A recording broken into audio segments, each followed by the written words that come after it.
नमस्कार, आप सभी लोगों का उत्कर्ष बहुत बहुत स्वागत है। हम लोग आपके लिए एक समस्या जो आप परीक्षा देने के बाद महसूस करते हैं कि हम एग्ज़ाम के बाद ये तय कर पाएँ कि हमारे कितने प्रश्न सही हैं और कितने गलत हैं। एक बड़ी कह सकते हैं कि चर्चा में चल रहा है मामला कि यूपी पीसीएस का जो एग्ज़ाम हुआ 11 अक्टूबर को, वो कई मायने में लोगों का कहना है कि थोड़ा यूपीएससी के प्रश्न से तुलना करने पर थोड़ा भारी भरकम था।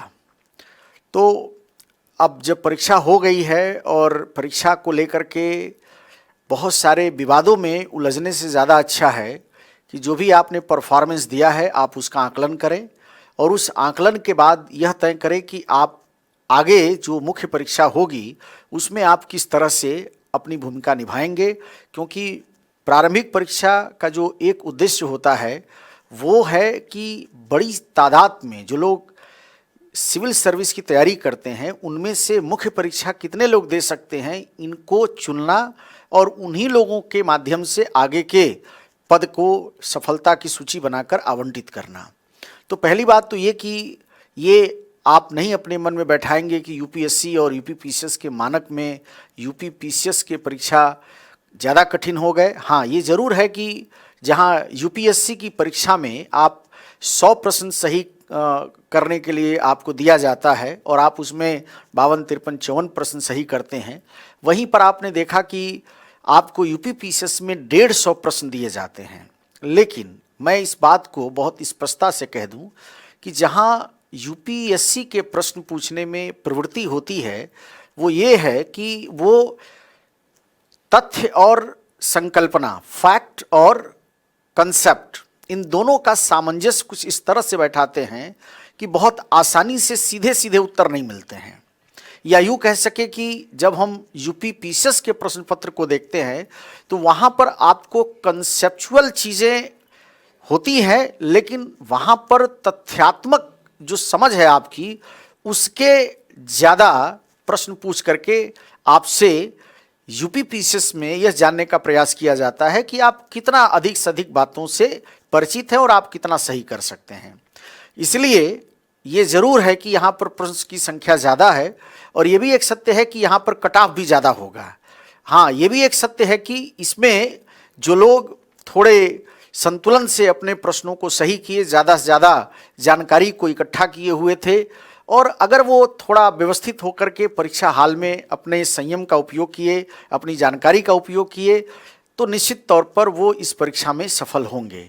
जहाँ तक रही बात, जैसा कि आपके स्क्रीन पर दिख रहा है कि यूपी पीसीएस का जो पेपर 2020 का है उसका हम लोग वीडियो सोल्यूशन आपको देंगे और इस सोल्यूशन का मकसद सिर्फ और सिर्फ इतना ही है क्योंकि अब व्याख्या करना या उससे संबंधित कौन गलत है, कौन कितना सही है, अब इन बातों पर आपका समय नुकसान करना मुझे नहीं लगता कहीं से तर्कसंगत है या कहीं से बुद्धिमानी है।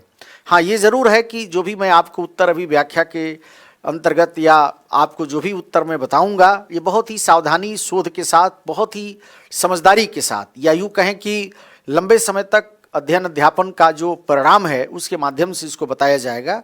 ये नहीं कि अन्य लोगों की तरह जैसे एग्ज़ाम हुआ नहीं कि आधी घंटे में, मतलब एक युद्ध जैसी स्थिति दिखाई दे रही है कि बस अभी 1 घंटे के अंदर हम उत्तर दे देंगे ताकि हमको विद्यार्थी समझ जाए कि हाँ ये हैं जो सबसे ज़्यादा। और इस प्रयास में बहुत सारे छात्र दिग्भ्रमित हो गए। दिग्भ्रमित ही नहीं हुए बल्कि वो जो बेचारे अपना उत्तर सही करके बैठे थे, कुछ लोगों की हड़बड़ाहट के कारण बहुत सारे प्रश्न विद्यार्थियों के गलत भी घोषित हो गए। तो इससे नुकसान क्या हुआ? एक तो विद्यार्थी वैसे ही कई प्रश्नों को कम हो जाने से या कई प्रश्नों के उनके अनुसार सही होने के कारण गलत हो गया और बाद में चल करके वो तमाम निराशा का शिकार हो जाता है। ऊपर से इस तरह के जो धड़ाधड़ जो उत्तर देने की जो एक नकारात्मक प्रवृत्ति आ गई है, इससे छात्रों के ऊपर एक मानसिक दबाव भी पैदा हो रहा है। तो मेरा आपसे यह बताने का उद्देश्य है कि अगर आपके बहुत सारे अभी भी प्रश्नों में दुविधा है या धर्म संकट है या लग रहा है कि नहीं हम अभी भी बहुत सारी चीज़ों को लेकर के कुछ उत्तर को लेकर स्पष्टता चाहते हैं, तो इसी प्रकार की कुछ विशेष बातों का ध्यान रखते हुए ये प्रश्न का जो सलूशन है ये मैं आपको देने जा रहा हूं। आप एक एक करके, और व्याख्या नहीं, मैं फिर कह रहा हूं कि बहुत इतिहास साल भर पढ़ाया गया, ठीक है, पूरा सिलेबस गो थ्रू हुए, लगभग सारे के सारे प्रश्न आपके क्लास नोट से, जिन लोगों ने या तो मेरा ऑफलाइन क्लास किया हो या जिन लोगों ने ऑनलाइन परचेज किया है, लगभग कुछ प्रश्नों को थोड़े शब्दावली को दाएं बाएं कर दिया जाए, अन्यथा लगभग जितने प्रश्न हैं ये सारे के सारे प्रश्न आपके नोट्स में प्रत्यक्ष अप्रत्यक्ष शामिल हैं। तो अब ये समय नहीं है कि मैं उसकी व्याख्या करके बिना मतलब का आपका समय नुकसान करूं। अब जो समय है इस उत्तर को जान लेने के बाद वो दो प्रकार का काम करना है आपको। पहला, ये गलती क्यों हुई, भविष्य में मैं तो नहीं चाहता कि दोबारा आपको पीटी देना पड़े, इसी पीटी से आपका मेंस और मेंस से फिर फाइनल सिलेक्शन का मार्ग प्रशस्त हो। लेकिन बाय द वे अगर भविष्य में प्रीलिम्स देना ही पड़ जाए तो आप ये प्रयास करेंगे कि अगर ये प्रश्न दोबारा रिपीट होते हैं जैसा कि स्टेट में होता है, तो आप वो प्रश्न दोबारा गलत नहीं करेंगे। एक आपको यह समझना है। दूसरा, अब इस प्रश्न पत्र को जांच लेने के बाद पूरे क्षमता के साथ अपनी मुख्य परीक्षा की तैयारी में जुट जाना है। तुरंत आप अपने ऑप्शनल पे काम करना शुरू करिए, तुरंत अपने जीएस पर काम करना शुरू करिए, और भी जो भी साधन संसाधन आपके पास अगल बगल टीचर से, संस्थाओं से, जहां से भी जो भी मिल रहा है, अपने सीनियर से, अपने पुराने खुद के जिन लोगों ने मेंस दिए हैं उन अनुभव से जो कमियां रह गई हैं, इन सब का लेखा जोखा लेकर के अब आप मेंस जब भी हो आप पूरी ताकत लगा करके मेंस क्वालिफाई करने की तरफ बढ़ेंगे। अब ये समय नहीं रह गया कि आप इस बात पर मंथन करें कि हमारा यहाँ पर ये गलती है तो हमारा ये गलती हुआ तो हम इस बार फिर पीटी में लगे। कई, जैसे कि मैं जानता हूँ कि एक बड़ा सेंटर भारत का इलाहाबाद का सेंटर है, वहाँ बड़ी तादाद में छात्र रहते हैं। इसी तरह से दिल्ली में भी बड़ी संख्या में छात्र हैं जो तैयारी में जुटे हुए थे। अब तो भारत के कई शहरों में सिविल सेवा की तैयारी के प्रति काफ़ी जागरूकता आ गई है। लेकिन जो खास करके मैं देखता हूँ कुछ छात्रों की प्रवृत्ति है कि वो प्रीलिम्स के बाद फिर प्रीलिम्स, प्रीलिम्स के बाद फिर प्रीलिम्स, ऐसे प्रारंभिक दर प्रारंभिक परीक्षाओं की तैयारी में पूरी ऊर्जा झोंक देना। और हम कहते चलिए आपका पीटी हो भी जाए और मेंस आपका न हो, तो इस प्रकार के बार बार प्रीलिम्स पास कर लेने का अर्थ क्या होगा। इस तरह की तैयारी के रास्ते से आपको थोड़ा बचने की जरूरत है। प्रारंभिक परीक्षा में केवल आपकी स्क्रीनिंग हो गई, आपको यह बता दिया गया कि आपका इतने प्रश्न सही होने पर आप पीटी पास कर गए। अब इसके बाद आपकी जो रियल क्षमता है, जो आपके अंदर वास्तविक विषय का ज्ञान है, जो तैयारी के अंदर जो लड़ाई आपकी होती है, वह होती है मुख्य परीक्षा को पास करने की। इसीलिए आपको अब जो चुनौती है वो वास्तविक चुनौती है। अब जो आप करेंगे इसी से आपके आगे का भविष्य या मार्ग प्रशस्त होगा। तो मैं पूरी उम्मीद करता हूं कि अभी जो मैं काम करूंगा इससे अपने उत्तर की जांच कर लेंगे। इसके बाद यह प्रश्न पत्र अगर आपका पीटी श्योर है तो भी, और अगर पीटी में कोई दुविधा भी है, क्योंकि कई बार कट ऑफ कुछ इस तरह के बन जाते हैं कि एक दो प्रश्न से जो छात्र दुविधा में रहते हैं, पता चला उनका भी पीटी हो गया। अब अभी तक तो आप बैठे थे शांति से कि मेरा पीटी नहीं होगा, और एकाएक आपका प्रीलिम्स निकल गया, तो सामने जब मेंस की परीक्षा आएगी तो फिर आप क्या करेंगे। पता चला कि आप जिसको अपने मन में ये मानकर बैठे थे कि मेरा इस बार का पीटी नहीं होगा, और कई लोग तो कुछ गाइडेंस ऐसी पा जाते हैं कि लगते हैं वो प्रीलिम्स की फिर अंडरलाइन वाली प्रक्रिया में काम करने, और पता चला प्रीलिम्स हो गया, अब उस समय पीटी बंद करके फिर वो मेंस की तैयारी करते हैं। पता चला ना आप पीटी पढ़ पाए ना मेंस पढ़ पाए। इसलिए मेरा निवेदन है आपसे कि मुख्य परीक्षा अब आपके सामने खुले स्तर पर दिखनी चाहिए। मुख्य परीक्षा की तैयारी के प्रति आपका समर्पण दिखना चाहिए, और मुख्य परीक्षा के दायरे में रह करके आपकी जो भी कुछ क्षमता है उसका पूरा का पूरा आपकी तैयारी में समायोजन होना चाहिए। अगर ये सब सारी बातें आप अच्छे से समझ पा रहे हैं तभी आप आगे के रास्ते पर सफलता का जो मार्ग है वो प्रशस्त कर पाएंगे। तो आइए सबसे पहले प्रश्न पर हम लोग निगाह डालते हैं कि कैसे कैसे आपके उत्तर में आपको जानना है और कैसे इन उत्तर के सही होने पर आपकी स्पष्टता समझ में आएगी। पहला प्रश्न जो आपके सामने दिया है कि निम्नलिखित में से किस वंश के शासकों को पुराणों में श्री पर्वतीय कहा गया है। अब ये बहुत ही कॉमन प्रकार का प्रश्न है, इसमें मुझे नहीं लगता कि किसी भी विद्यार्थी को किसी प्रकार के भ्रम में जीना चाहिए। ये जो बात कही गई है, ये बात इक्ष्वाकु जो शासक थे उनके लिए यह प्रयोग होता था। किसके लिए? इक्ष्वाकु शासक के लिए प्रयोग होता था। तो यहां पर मुझे लगता है कि जो आपके पास जानकारी है वो स्पष्ट तरीके से किसके लिए है, ये जानकारी आपकी हो गई इक्ष्वाकु के लिए। तो इस तरह से अब इक्ष्वाकु कहाँ थे, ये कैसी सत्ता चलाते थे, ये सब आज का विषय नहीं है। अभी केवल इतना याद रखना है कि आपके प्रश्न में जो ये बी है ये आपका सही उत्तर हुआ। इस तरह से इस प्रश्न में जिन छात्रों ने अगर किसी और को सही माना है तो कृपया करेक्ट करें, और जिन छात्रों ने इसको सही माना है और किसी के कहने पर आपने बिना मतलब का ए को, सी को, डी को किसी को आपने गलत सही कर लिया है, या जो भी सारी समस्याएं हैं उन द्वंद्व से बाहर निकल करके आप सीधे सीधे अपने उत्तर को बी कंसंट्रेट कर दीजिए। तो आपका उत्तर क्या हुआ, तो यहां पर आपका उत्तर बी हुआ। अगले प्रश्न की तरफ हम लोग बढ़ते हैं। अगले प्रश्न में अगर आप देखें तो अगला जो प्रश्न है आपके सामने वो मौर्य काल में एग्रोनोमोई अधिकारी निम्नलिखित में से किस क्षेत्र से संबंधित थे। अब मेगास्थनीज की इंडिका, जो भी लोग मौर्य काल पढ़ना शुरू करते हैं, ज्यादा नहीं 3 बातें की जाती थी, एक कौटिल्य का अर्थशास्त्र, दूसरा मेगास्थनीज की इंडिका और तीसरा अशोक के अभिलेख। ये 3 तो एकदम प्रमाणिक तौर पर इतिहास मौर्य काल का समझने के लिए किया जाता है। और एग्रोनोमोई, एरिस्टोनोमोई 2 ही शब्द मेगास्थनीज की इंडिका के अंतर्गत बात की जाती थी। तो ये जो एग्रोनोमोई है यह क्या करता था, यह रास्ते के निर्माण की प्रक्रिया से जुड़ा था, पत्थर लगवाता था, माइलस्टोन जिसको आप कहते हैं, और भी जो रास्ते से जुड़े हुए काम थे। तो यहां पर आपका जो उत्तर है वो क्या है, सी है, मार्ग निर्माण। क्या है, मार्ग निर्माण। तो इस तरह से ये आपका उत्तर क्या हुआ, आपका उत्तर सी हुआ। तो इस भ्रम को भी आपने समाप्त किया। अगले प्रश्न की तरफ अगर हम लोग बढ़ते हैं तो अगले प्रश्न में ध्यान से सूची 1 को सूची 2 से सुमेलित कीजिए। अब देखिए यह भी प्रश्न स्ट्रेट फॉरवर्ड प्रश्न हो गया। सूची 1 सूची 2 आपके सामने है। एक में महाजनपद का नाम दिया है और एक में राजधानी दिया हुआ है, ठीक है। अब पूछा है कि ये जो 16 महाजनपद में से 4 महाजनपद है और ये 4 उसकी राजधानी है। अब जैसे हम लोग बात करते हैं मत्स्य का, जैसे यहां पर ए मत्स्य दिया हुआ है और मत्स्य की राजधानी क्या है, विराटनगर है। तो मत्स्य की राजधानी क्या थी, विराटनगर थी। तो अब देखिए यहां पर लफड़ा हो गया क्योंकि यहां पर 3 एक में है और 3 दूसरे में भी है, ठीक है। फिर बी पर आइए, कुरु। कुरु की राजधानी क्या थी, यहां की राजधानी इंद्रप्रस्थ थी। ये 4 हो गया। तो ये 2 के आधार पर ही आपका उत्तर कहां बैठ रहा है, सी पर बैठ रहा है, ठीक। इसके बाद आप चाहें तो और भी आप मिला सकते हैं, जैसे सूरसेन का मथुरा है, ये आपका 1 आ गया, ये भी सही हो गया। इसके बाद अस्मक का डी का 2 हो जाएगा, आपका ये हो गया।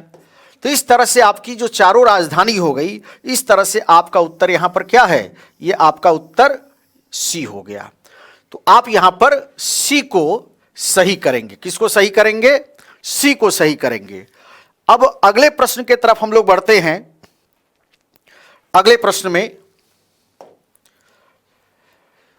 ये देखिए कथन और कारण से संबंधित प्रश्न है। इसको हम लोग कथन और कारण का प्रश्न कहते हैं। जो लोग दिए हुए हैं परीक्षा वो जानते हैं थोड़ा इसका नेचर जटिल होता है, और इसी प्रश्न को लेकर के विद्वान भी आपस में खूब आपाधापी करते हैं।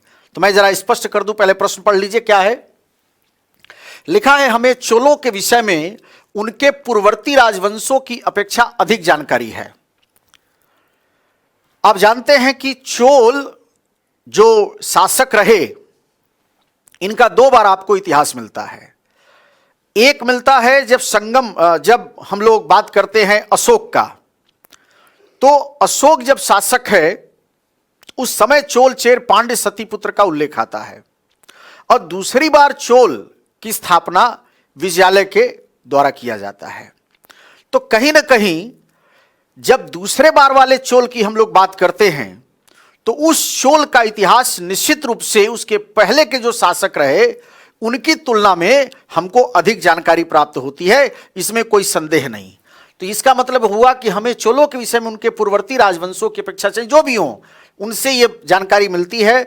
इसका मतलब हुआ कि ये सत्य है, दूसरे में एक ही बात है, तीसरे में भी है। इसका मतलब इसका उत्तर डी तो नहीं है, बस क्लियर कर दीजिए। ये गलत है, ऐसी धारणा नहीं होनी चाहिए। अब आपके प्रश्न का दारोमदार इस बात पर टिका है कि जो हम आर पढ़ने वाले हैं वो उससे कारण के रूप में है या नहीं है। अब आइए उस पर बात कर लेते हैं। चोल शासकों ने मंदिरों की दीवारों पर अभिलेख उत्कीर्ण करने का प्रचलन आरंभ किया। बिल्कुल सत्य बात है।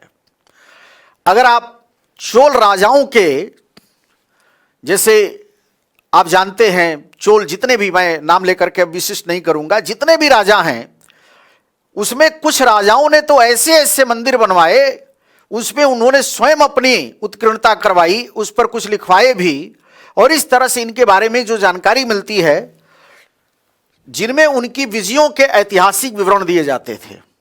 ठीक है, और इस आधार पर आप देखिए कि सीधा प्रश्न हुआ कि जानकारी अगर मिल रही है ज्यादा तो जानकारी ज्यादा मिलने का कारण क्या है। अब देखिए सीधा प्रश्न हो रहा है, कथन में जानकारी ज्यादा और आर में कहता है कि इनके द्वारा जो मंदिर बनवाए गए उनके विजयों के बारे में ऐतिहासिक विवरण प्राप्त होता है। तो भाई कारण ए का क्या होगा? जानकारी आपको कब ज्यादा मिलेगी, क्योंकि जानकारी प्राप्त करने का आधार क्या है? ये इसी प्रकार के हम जो अभिलेख होता है, जो कहीं पर कुछ लिखित रूप में कोई इतिहास के उस कालखंड के बारे में कोई जानकारी होती है, सिक्का हो या कहीं कोई ताम्रपत्र हो, कहीं भोजपत्र हो, कुछ भी हो, कहीं लिखा पढ़ी के रूप में प्राप्त होता है, तो उसके साथ हम जोड़ते हैं कि उसके बारे में विस्तृत जानकारी हमको मिल रही है। इसका मतलब क्या हुआ? इसका मतलब हुआ कि ए और आर दोनों सही है और आर ए की सही व्याख्या करता है। इसमें किसी प्रकार का कोई कंफ्यूजन किसी को मुझे नहीं लगता है कि होना चाहिए। इसका मतलब है कि आपका उत्तर यहां पर सीधे सीधे ए हुआ, तो आप यहां पर अपना उत्तर ए करेंगे, इसमें किसी प्रकार का कोई डाउट नहीं पालना है। अब अगला जो प्रश्न है उस पर आते हैं। निम्नलिखित में से किस भारतीय पुरातत्ववेत्ता ने पहली बार भीमबेटका गुफा को देखा और उसके शैल चित्रों के प्रागैतिहासिक महत्व को खोजा? अब देखिए इसमें जितने नाम हैं ये सब के सब एक से एक पुरातत्ववेत्ता हैं, कोई कहीं से है कोई कहीं से है, लेकिन यहां पर सीधे सटीक जिन लोगों ने उत्तर मारा है, इस प्रकार की जानकारी का जो स्रोत है वो कौन है? वीएस वांकर हैं। इसलिए आपका यहां पर उत्तर क्या है? ये सी सही है। अगले प्रश्न की तरफ हम लोग बढ़ते हैं। अगला प्रश्न देखिए, सिंधु घाटी सभ्यता के हड़प्पा जो हम लोग बात करते हैं उन स्थलों से संबंधित है। ठीक है, उन स्थलों से संबंधित है। अब यहां पर लिखा है कि सूची 1 को सूची 2 से सुमेलित कीजिए तथा सूचियों के नीचे दिए गए कूटों से सही उत्तर चुनिए। ठीक है ना। अब लिखा है हड़प्पा पूरा स्थल 1 और लिखा है संघ राज क्षेत्र भारत के राज्य।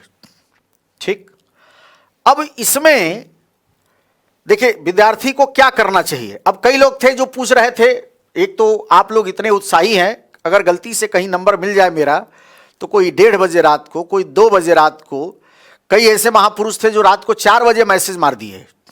ठीक है, आपके पास सूचना आदान प्रदान करने का एक अधिकार है, लेकिन कम से कम जो ये आप लोग मैसेज भेजते रहते हैं, ठीक, और उसी में कोई आदमी मान लीजिए नींद में कुछ का कुछ कर दे और आप पता चले कि गलत उत्तर को सही, सही को गलत करने लगे। अब इसमें देखिए क्या किया आप लोगों ने और क्या आपको करना था। हम कहते छोड़ दीजिए ज्यादा, जैसे किसी ने कहा बालू सर नहीं ज्यादा परिचित था, हमने कहा ठीक है, मांडा तो परिचित है। जिस विद्यार्थी को मांडा समझ में आया, मांडा कहां पर है आपको याद होगा, जब हम लोग मैप बनाते हैं तो जब हम कहते हैं नॉर्थ साउथ ईस्ट और वेस्ट, याद है ना, ये सब हम लोग वर्ड यूज करते हैं, नॉर्थ साउथ ईस्ट वेस्ट, तो हम बार बार कहते हैं सिंधु घाटी सभ्यता का उत्तरतम छोर जो है वो क्या है? मांडा, और मांडा जम्मू और कश्मीर में, क्या है? जम्मू एंड कश्मीर में। हम कहते छोड़ दीजिए, ये मांडा इतना फेमस है कि अगर एसएससी की तैयारी करने वाला कोई छात्र होगा वो भी इस बात को सही करेगा। तो बी का जम्मू और कश्मीर, बी का 2। अब लोगों ने कहा सर 2 तो 2 जगह दे दिया। हमने कहा भाई साहब 2 अगर 2 जगह दिया तो इतना तो कंफर्म हुआ कि अब आप कम से कम ये उत्तर बी और सी जो मार करके महापुरुष लोग आए हैं, कम से कम ऐसी गलती वो लोग तो नहीं किए होंगे। ये विद्वान लोग जो बी और सी मार के आए हैं, कम से कम इससे तो मुक्ति मिल गई आपको। अब कंफर्म क्या करना है? अब आपको कंफर्म करना उत्तर ए सही है या डी सही है। परीक्षा में जब आप जाते हैं तो आपका ब्लड प्रेशर वैसे ही कुछ का कुछ बन जाता है, और आप कई बार तो प्रश्न को पढ़ने के बाद जानते हुए भी कि आपको जानकारी है। अब आ जाइए डी पर।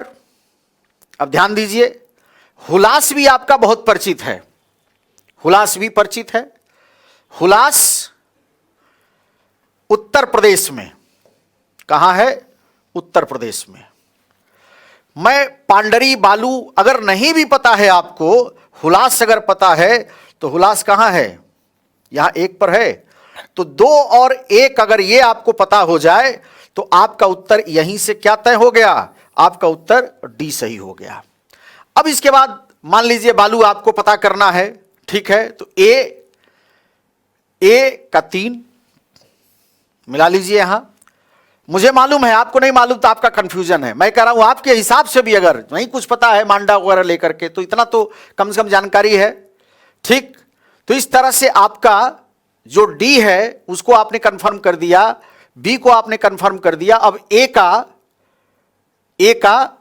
3 आ गया, ए का 3 हरियाणा, और फिर उसी तरह से आपका पांडरी सी का आपका 4 हो गया कि नहीं? तो कम से कम ये तो कंफर्म हो गया कि अब आपको इस तरह के उत्तर में कोई भ्रामक स्थिति नहीं रह गई है। आगे के प्रश्न पर आते हैं हम लोग। निम्नलिखित कथनों पर विचार कीजिए तथा नीचे दिए गए कूट से सही उत्तर चुनिए। मुल्तान के सूर्य मंदिर का उल्लेख वेंसांग, अबू जईद, अल मसूदी तथा अल बरूनी ने किया है। दूसरा कहता है शामपुर यात्रोत्सव सूर्य पूजा से संबंधित था। अब जब इस तरह के प्रश्न आते हैं तो इसमें कोई डाउट नहीं, इसमें कोई संदेह नहीं कि जब इस तरह के प्रश्न आते हैं, ठीक, मुल्तान के सूर्य मंदिर में ये एक थोड़ा बड़े परिप्रेक्ष्य का प्रश्न है। कई विद्यार्थी लेकर के भ्रम की स्थिति में थे, तो मैं यहां पर बता दूं, यहां पर जो आपका उत्तर है वो ये दोनों, आपका उत्तर यहां पर सी सही है। इस सूर्य मंदिर की चर्चा जब आप देखेंगे तो चाहे कोई भी, जितने भी नाम आए हैं ये सब एक साथ, शामपुर यात्रा से सूर्य पूजा संबंधित ये सब बातें यहां पर बताई गई हैं। तो मेरा निवेदन है आपसे, अगर आप पढ़े हुए हैं, जानते हैं, और परीक्षा में सब आप ही जान लेंगे और सब सही कर देंगे तो 150 सही नहीं हो जाएंगे। इसलिए 30, 35, 40 क्वेश्चन तक अगर आप गलत करते हैं तो आपके सेहत पर कोई फर्क नहीं है।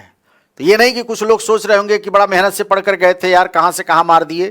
तो यहां पर आप याद रखिए स्पष्टता के साथ में कि ये आपका यहां पर उत्तर क्या है, वो सी सही है। आगे बढ़ा जाए। अगले प्रश्न में, भारत सरकार द्वारा 1919 में आईएलओ के वाशिंगटन सम्मेलन में मजदूरों का प्रतिनिधि के रूप में निम्नलिखित में से किसे भेजा गया था? अब चूंकि 1919 आईएलओ समझ रहे हैं आप लोग, आईएलओ के वाशिंगटन सम्मेलन में मजदूरों का प्रतिनिधि के रूप में निम्नलिखित में से किसे भेजा गया? अब ये जो जानकारी है आप देखिए, इसमें नाम तो पहले पढ़ लीजिए आप, कम से कम आपको इससे अवगत हो जाए। बीपी वाडिया हैं, एनएम जोशी हैं, सीएफ एंड्रयूज हैं और जोसेफ बैपिस्ट हैं। ये नाम आपको बताया गया है, और इसमें जाने वाले जो व्यक्ति थे वो वीपी वाडिया थे। कई विद्यार्थी ऐसे हैं, ये चेतना है आपको, एक अलर्टनेस है, खाली असहयोग आंदोलन, भारत छोड़ो आंदोलन, सविनय अवज्ञा आंदोलन, और वही घिसी पिटी कोई भी किताब मिले, बस लाओ घर पे बैठो और पढ़ो। 1919 का जो साल है, भारत सरकार मतलब अंग्रेजी सत्ता के अधीन जो सत्ता भारत में चल रही थी, उन लोगों के द्वारा, चूंकि प्रथम विश्व युद्ध बीत चुका था और ऐसे स्थिति में जब यह बैठक हुई तो भारत के तरफ से वीपी वाडिया उस सम्मेलन का नेतृत्व किए। यहां पर एनएम जोशी को लोगों ने खूब सही मारा है। नारायण एनएम जोशी जब आप नाम लेते हैं तो निश्चित तौर पर यह भी भारत में एक मजदूर संगठन, मजदूर आंदोलन, इन सब चीज़ों से जुड़े हुए कार्यों के लिए जाने जाते हैं। लेकिन यहाँ पर जो आपका उत्तर है वह वीपी वाडिया है। ठीक है, तो आपका उत्तर यहाँ पर ए सही है। सारे कंफ्यूजन समाप्त। इसमें अब देखिए, इस प्रश्न के अंदर अगर आप देखेंगे तो पूछा है कि निम्नलिखित में से कौन किताबे नौरस नामक पुस्तक का लेखक था। ये भी आप देखिए तो बिल्कुल कोई कंफ्यूजन नहीं रखना है। इस प्रश्न का उत्तर भी इब्राहिम आदिल शाह दुती है। ठीक, बहुत सारी बातें करने का अवसर है, लेकिन मैं आपका समय बचाना चाहता हूं ताकि आप कम से कम समय में अपने सारे उत्तर को आप सही सही जान लें। ठीक है, अगले अगर इस प्रश्न को देखा जाए तो अगले प्रश्न के अंतर्गत पूछा है कि एक्सला सापेल 1748 की संधि के संदर्भ में निम्नलिखित कथनों में से कौन सा या से सही है। प्रथम, कर्नाटक युद्ध की समाप्ति, बिल्कुल सही बात। अंग्रेजों को मद्रास पुनः प्राप्त हुआ, बिल्कुल सही बात। अब 1 और 2 दोनों, यहां पर आपका उत्तर क्या है? आपका उत्तर यहां पर सी सही है। तो इसमें आपका उत्तर सी सही हो गया। आगे के प्रश्न में देखिए ध्यान से, पूछा है कि सूची 1 को सूची 2 से सुमेलित कीजिए तथा सूचियों के नीचे दिए गए कूट से सही उत्तर चुनिए। अब देखिए यहां पर आपके प्रश्न में क्या क्या पूछा गया, पहले ध्यान से देखिए। भारतीय शस्त्र अधिनियम, शाही पद अधिनियम, भारतीय उच्च न्यायालय अधिनियम, भारतीय विवाह विच्छेद अधिनियम, ये 4 एक साथ पूछे गए। और इसके बाद इसके सामने आपको 4 वर्ष दिए गए हैं। कौन कितने वर्ष दिए गए हैं? 4 वर्ष दिए गए हैं। 1876, 1878, 1869 और 1861। अब इस प्रश्न में आइए मैं एक एक करके आपको बताता चलूं कि पहले जो भारतीय शस्त्र अधिनियम है, अगर इसकी बात करते हैं आप, तो भारतीय शस्त्र अधिनियम का 1869 ये आपका हुआ ए का 3। इसका मतलब हुआ कि ये जो ए का 3 है ये सही हो गया। और आप देखिए कि किसी में इस प्रकार का कोई कंफ्यूजन नहीं है। इसका मतलब हुआ कि एक उत्तर के आधार पर ही आपके उत्तर की घोषणा हो गई। लेकिन फिर भी आप बाकी को भी मैच कर लीजिए। शाही पद अधिनियम तो ये हो गया आपका 1876 में, तो ये यहां पर चला गया। इसी तरह से भारतीय उच्च न्यायालय अधिनियम, ये सी का 2, 1878 में। इसी तरह से भारतीय विवाह विच्छेद अधिनियम, ये हो गया 4 में। तो एक तरह से देखा जाए तो ये सारे के सारे आपके चारों ऑप्शन या उत्तर आपके निकल गए। अब अगला जो प्रश्न है आपका, ये इसमें कोई डाउट तो नहीं है आपका? यहां पर उत्तर क्या हुआ, ये एकदम ध्यान रखिए, ये आपका उत्तर बी है। अगले प्रश्न की तरफ हम लोग बढ़ते हैं। यहां पर सूची 1 को सूची 2 से सुमेलित कीजिए तथा सूचियों के नीचे दिए गए कूट से सही उत्तर चुनिए। अब इसमें लिखा है सिंधु घाटी सभ्यता, उत्तर वैदिक समाज, इसके बाद ऋग वैदिक समाज, और इसके बाद फिर लिखा है मध्यकाल।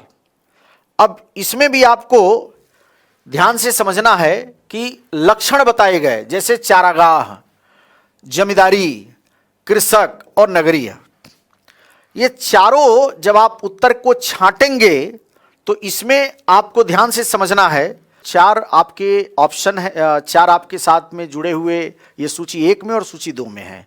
तो इस प्रश्न का देखिए बड़े सीधे सीधे, मुझे लगता है कि इसकी जानकारी आपको बखूबी है और ये बहुत कॉमन तरह का प्रश्न है। सिंधु घाटी सभ्यता जैसे ही आप उठाते हैं दुनिया को पता है, आपको ही नहीं पूरा विश्व पढ़ता है, तो सिंधु घाटी सभ्यता एक नगरीय सभ्यता है।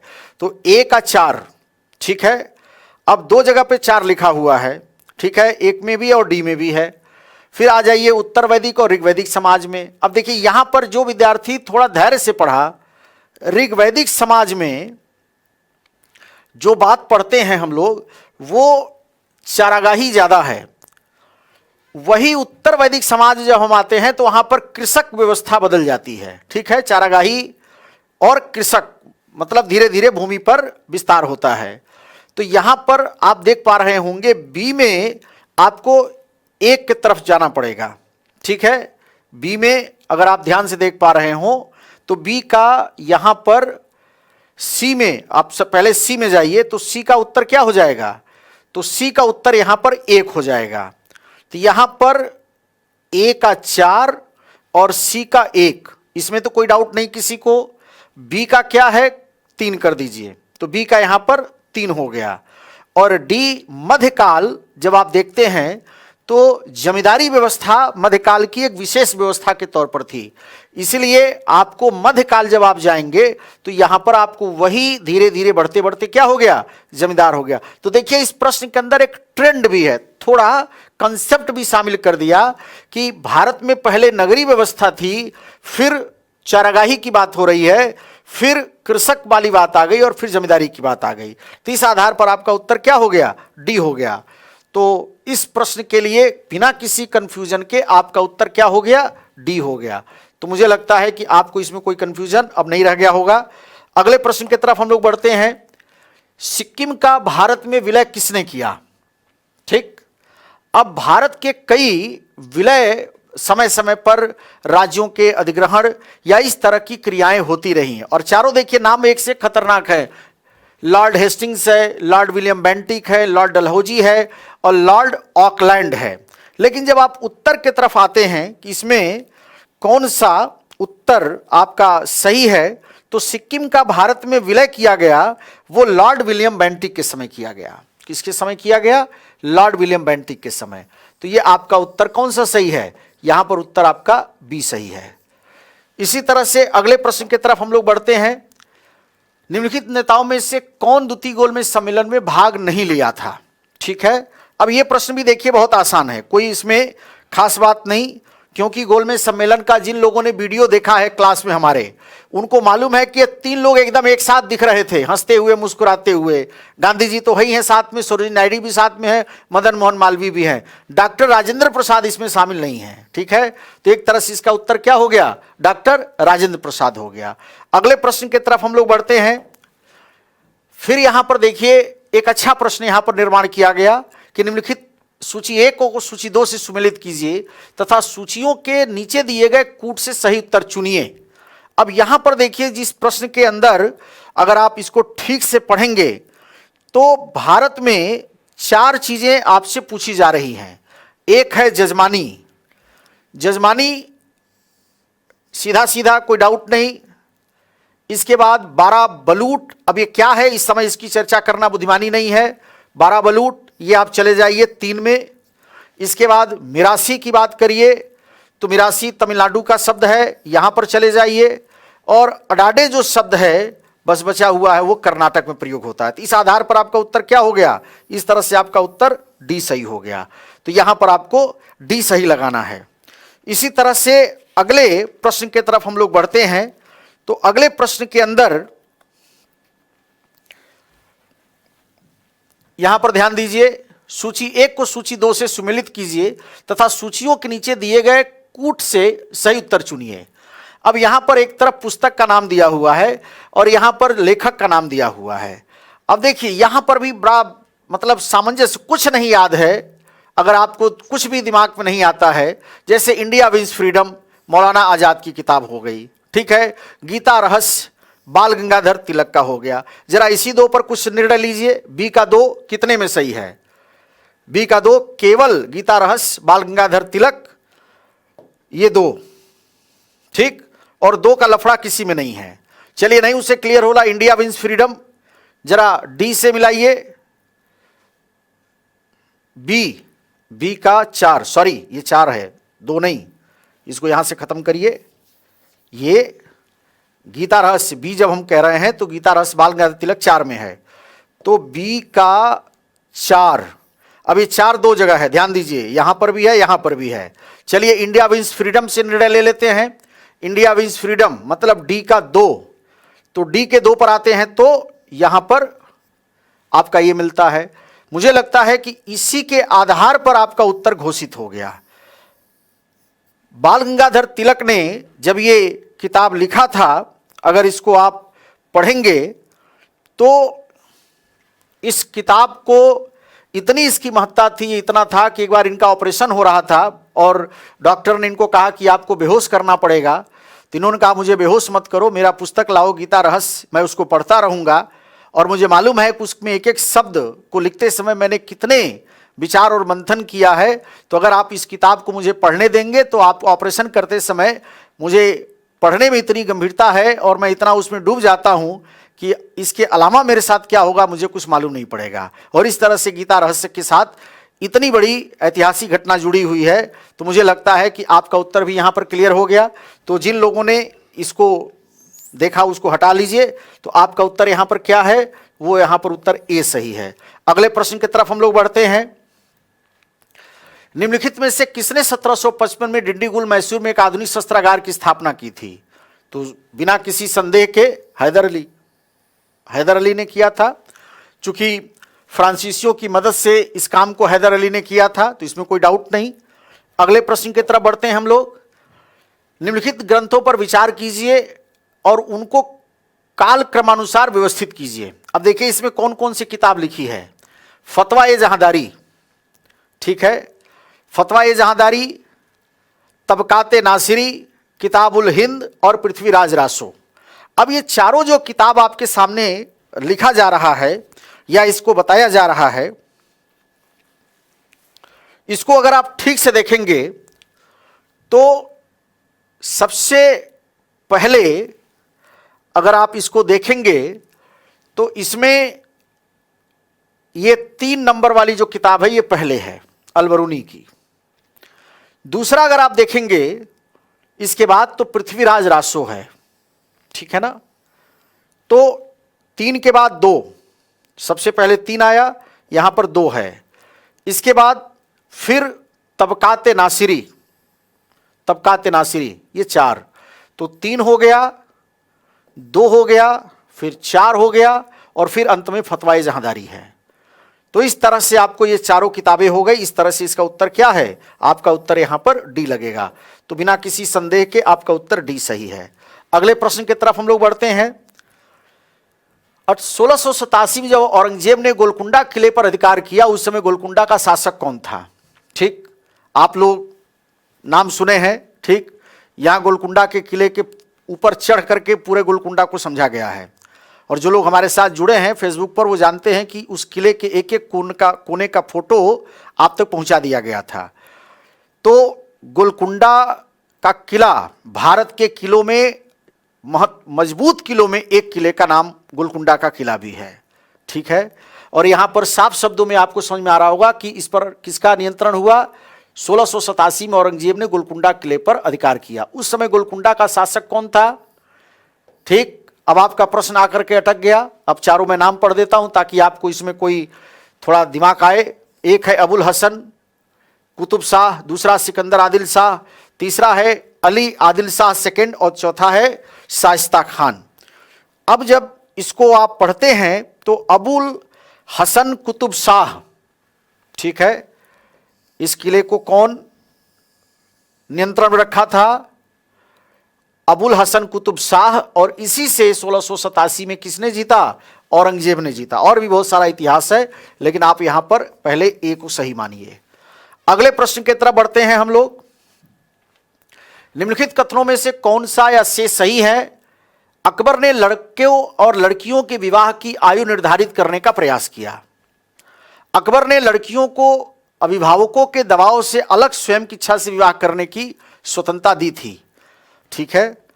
अब जब आप अकबर को पढ़ते हैं और अकबर ने कई प्रकार के सुधार किए, तो यह सही है कि अकबर ने लड़कों और लड़कियों के विवाह की आयु निर्धारित करने का प्रयास किया था, यह सत्य बात है। इतना ही नहीं, तलाक के बारे में भी उसने सख्ती से कुछ कदम उठाने का प्रयास किया था, लेकिन काजियों ने जबरदस्त विरोध कर दिया। तो ऐसी और सारी घटनाएं हैं। हाँ, अकबर ने लड़कियों को अभिभावक के दबाव से अलग स्वयं, ऐसी कोई कोशिश अकबर की नहीं थी, ठीक ना। उस समय जरूर अकबर प्रगतिशील आदमी है, लेकिन इस तरह की बात उसने नहीं कहा है। तो इस आधार पर उत्तर आपका कौन सा सही है? आपका उत्तर एक सही है, इसलिए यहां पर आंसर आपका ए। अब अगले प्रश्न की तरफ हम लोग बढ़ते हैं। अगले प्रश्न में दो सूची दी गई है। कौन कौन सी सूची? एक को सूची दो से सुमेलित कीजिए। दीवाने तन,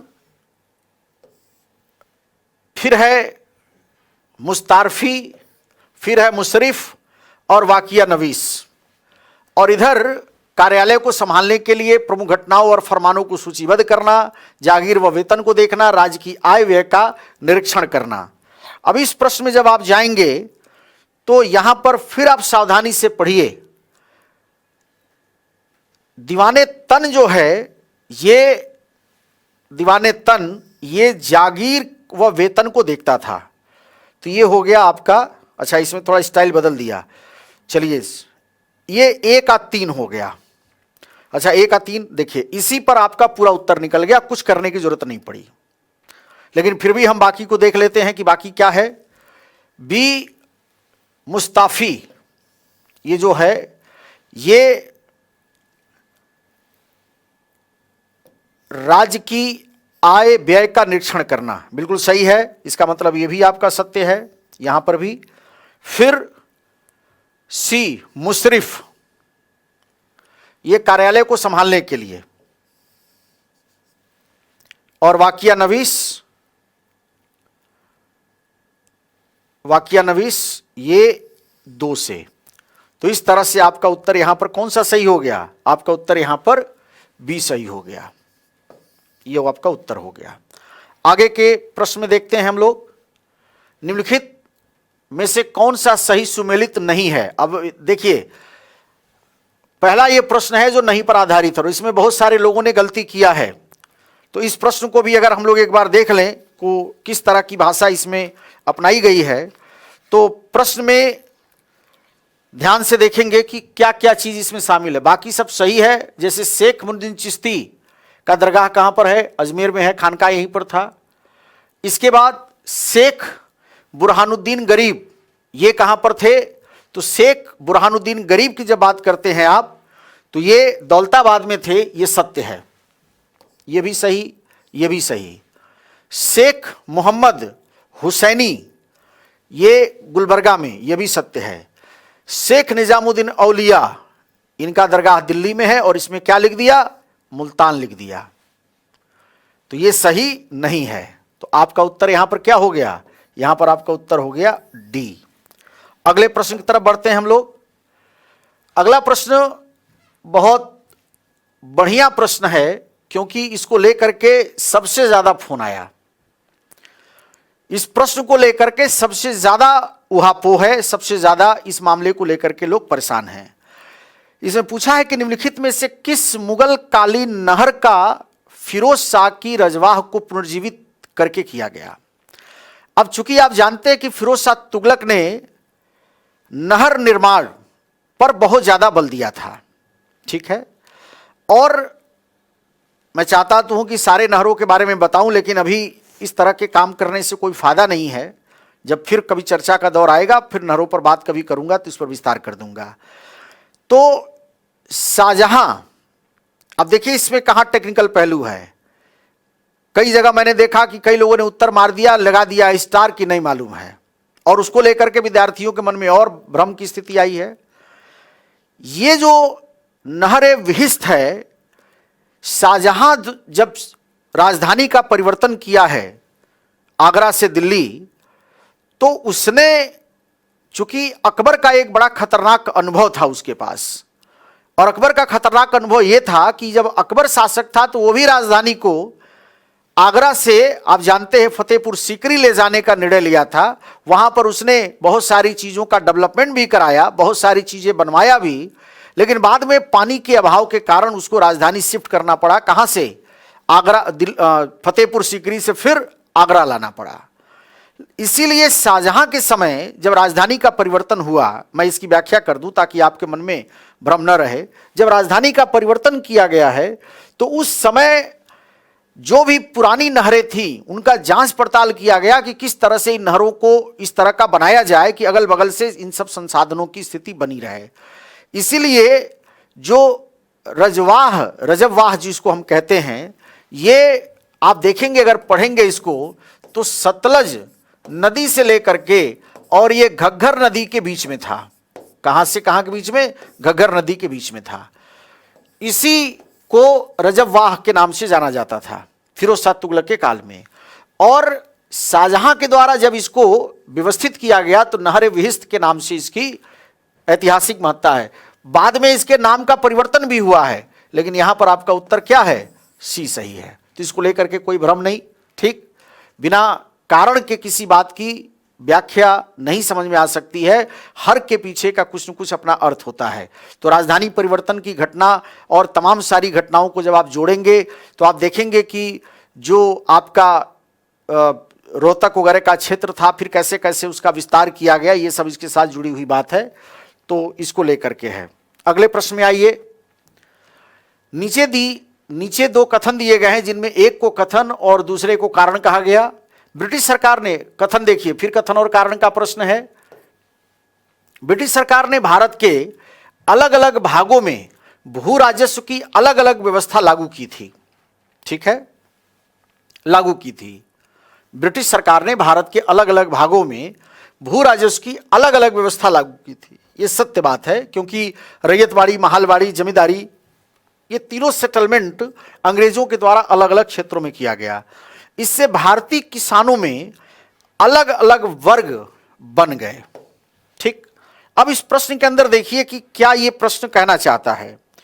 तो ये तो सही है, इसमें कहीं दो राय नहीं, लेकिन आर इसकी व्याख्या नहीं करता है। मतलब जिस तरह की बात इसके पहले वाले कथन कारण में आई उसकी यह व्याख्या नहीं करता है। इसलिए इस तरह के उत्तर को देखा जाए तो यहां पर इस वाले उत्तर को आप सही लगा सकते हैं। इस तरह से आपका उत्तर यहां पर बी सही है। मेरा जो आपसे व्यक्तिगत निवेदन है, इस पूरे व्याख्या के बाद इतने ही प्रश्न थे, इसमें 24 प्रश्न हैं। आप देखेंगे कि जो भी विद्यार्थी इन उत्तर को जांच लिया, समझ लिया, अब मेरा आपसे व्यक्तिगत निवेदन यही है कि अब आप मुख्य परीक्षा की तरफ अपना पूरा रुझान लगाइए। अगर आपकी परीक्षा में सफलता सुनिश्चित है तो भी, और अगर थोड़ा संदेह है तो भी, और जिसका लग रहा है कि नहीं होगा वो भी मुख्य परीक्षा में लग जाए, क्योंकि अब मुख्य परीक्षा की तैयारी पर ही बल दिया जाएगा। जहां जहां क्लासेस होंगी, जो जो व्यवस्था चलेगी, मुख्य परीक्षा की होगी। इसलिए अब मुख्य परीक्षा पर फोकस करिए। पीटी का एग्जाम जब फिर आएगा, फिर उसके पहले का प्लान बनाकर पीटी पर लगेंगे। मुख्य परीक्षा पढ़ेंगे तो वैसे भी आपके प्रीलिम्स की बहुत सारी सूचनाएं मिलती हैं। तो प्रीलिम्स का मतलब ये नहीं है कि केवल हम फैक्ट के बल पर काम करने का प्रयास करें। आप मुख्य परीक्षा पढ़ते हैं, उसमें से भी जानकारी बढ़ेगी तो प्रीलिम्स की तैयारी होगी। जो शेष रह जाएगा वो प्रीलिम्स के नाम पर आप तैयारी करेंगे। दोनों मिला देंगे, मेंस की तैयारी में पीटी और प्लस अलग से पीटी। तो जब पीटी होगा वो भी आपका तैयार, और इसके पहले मेंस अगर आपका तैयार है और पीटी अगर फिर निकल गया, इसमें तो निकले, ये तो मेरी आपको शुभकामना है, अग्रिम शुभकामना है। लेकिन अगर बाय द वे नहीं निकलता है जिनका, उनको भी मैं निवेदन यही करूंगा कि अपनी मुख्य परीक्षा पर बल दीजिए। इससे आपका कंसेप्चुअल समझ बढ़ेगा, आपकी तैयारी की थोड़ी सी गंभीरता का विस्तार होगा। जानकारी बढ़ने से आपके जटिल प्रश्नों को सही करने की स्थिति इसी मुख्य परीक्षा के दौरान से ही तैयार होती है। और अगर पीटी आपका निकल गया तो जो आप मुख्य परीक्षा के लिए कर रहे हैं वो सब का सब उपयोगी है ही। इसी के साथ मैं आज के इस प्रश्न उत्तर और इस तरह से जुड़ी हुई निश्चित और स्पष्टता के लिए जो भी यह कार्य किया गया, इन सब कार्यों को मैं समाप्त कर रहा हूं। और मैं उम्मीद करता हूं कि आप इसका लाभ लेकर के अपने उत्तर की जांच स्पष्टता से करेंगे। आप सभी लोगों को बहुत बहुत धन्यवाद।